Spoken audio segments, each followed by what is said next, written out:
Welcome back to Left Right USA. I'm Kat. And I'm Susan. We're two moms, two entrepreneurs, two friends, one left-leaning, one right-leaning. In our very first section, we looked at how Congress has basically failed to act as a check on Donald Trump.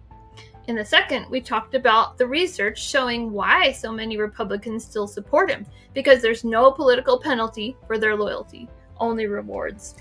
But today, we're closing out the sections and series with a different question. Who actually stood up to Trump? And why do these moments of courage matter so much for the future of our democracy? So let's start with three men you might remember. Rusty Bowers, the Republican Speaker of the Arizona House. Brad Raffensperger, Georgia's Republican Secretary of State. And his deputy, Gabe Sterling. All three were pressured by Trump and his allies to overturn the 2020 election. They were asked to submit fake electors or to find votes that didn't exist. And when they said no, the retaliation came fast. Protests outside their homes, threats to their lives, harassment of their families. Yet they did hold their ground. Bowers said, "Sometimes moments require you to stand up and just take the shots. You are doing your job." And Raffensperger said, "We followed the Constitution, and at the end of the day, President Trump came up short. But I had to be faithful to the Constitution." So we think about that for a second. These men were lifelong Republicans and Trump voters. But they drew the line at violating the Constitution. Yeah, and for that, they faced real danger, not just politically, but personally. There you go. Yeah, a Brennan Center survey of election officials showed that 1 in 5 election officials nationwide planned to leave their jobs before 2024, with many citing political attacks as the reason. Nearly 2/3 of election officials said they were worried about political leadership interfering in how they do their jobs in future elections. I think that's terrifying if you care about fair elections. Right. And meanwhile, back in Congress, the picture was much bleaker. More than half of House Republicans voted to decertify the 2020 results in Arizona and Pennsylvania without any evidence of fraud. That was a clear failure of their constitutional duty. Their role is to check and certify the vote and oversee the orderly transfer of power, not to undermine faith in the electoral system. And even after January 6th, when the U.S. Capitol was attacked, 93% of House Republicans voted against impeaching President Trump. And 83% voted against even forming a commission to investigate the attack. That tells you just how rare real courage was in Washington. But not everyone is staying silent. Senator Lisa Murkowski of Alaska recently spoke openly about the fear lawmakers feel. She said, "We are all afraid, okay? It's quite a statement. But we are. We're in a time and a place where, I don't know, I certainly have not been here before. And I'll tell you, I'm oftentimes very anxious myself about using my voice. Retaliation is real, and that's not right." And I think that's just kind of a weak way of saying that's not right. It's not only not right, it's wrong. Yes. Okay. That's the stronger terminology. Yes. But that kind of honesty is rare in politics, but it does matter.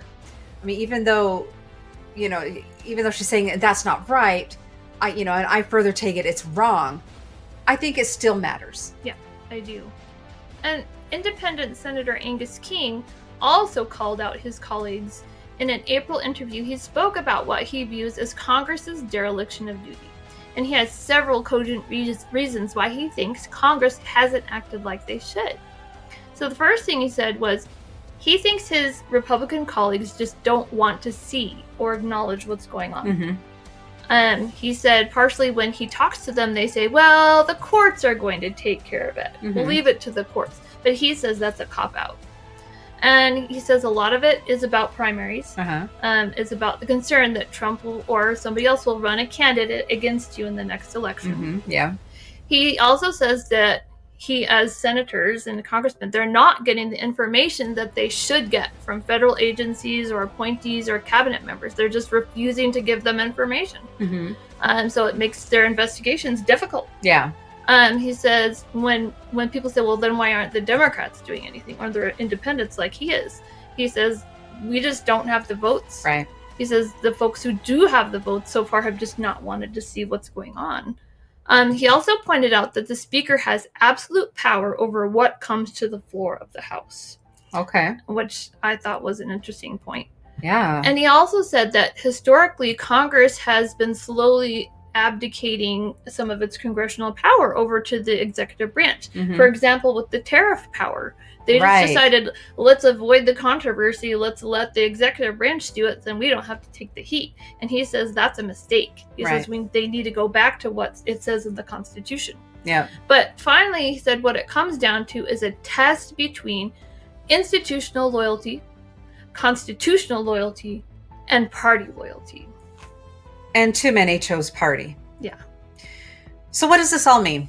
It means our system only works if lawmakers value their oath to the Constitution more than their careers. Yes.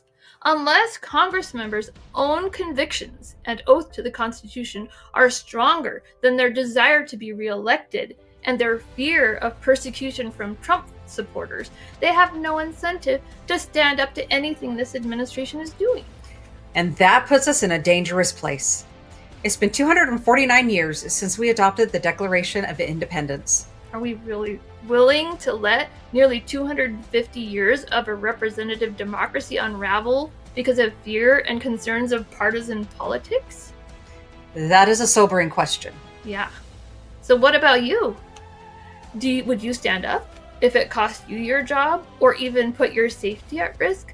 Let us know what you think in the comments. You can also send us an email if you want to share your thoughts privately. And don't forget to follow us on Facebook and Blue Sky, and check out our Substack for full transcripts, sources, and extra analysis. And please like, subscribe, and share this video. That's how we grow this community. I'm Susan. I'm Kat, and welcome to the conversation.